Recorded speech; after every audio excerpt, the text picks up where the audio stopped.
Jobs with Justice knows the labor movement is only as strong as the sum of its parts. We know that our labor movement must ensure that all are welcome and that no working person is left behind. James Boland, former president of the Union of Bricklayers and Allied Craftworkers, lived this commitment throughout his career.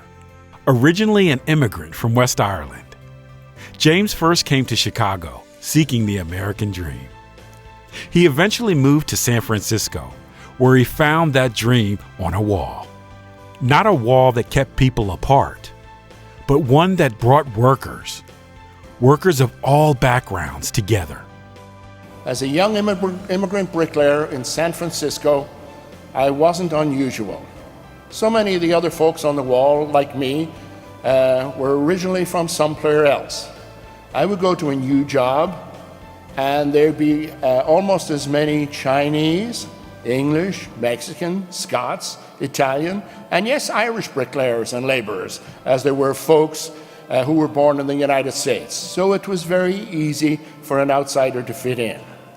And our union was a big part of all of that.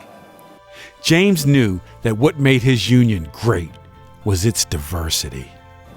For me, and for so many of us, the union has helped us make real connections with other kinds of people simply by putting us together in the service of each other, whether on the job or in the hall or on the street.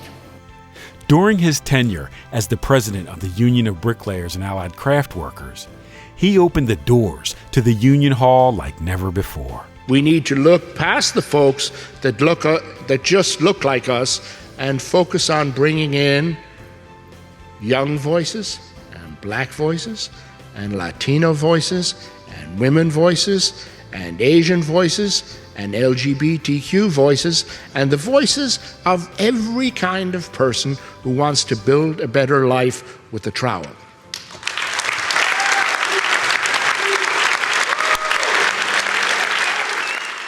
This commitment made James and his union a leading voice during a time when working people of color were under attack like never before. United, we will beat back the forces of bigotry and we'll win a better future for all Americans. It won't be easy, but nothing is ever easy for working people. It will take external organizing and internal education, and it will take dedication, and it'll take resources, and it will take solidarity. Solidarity among working people has never been more important.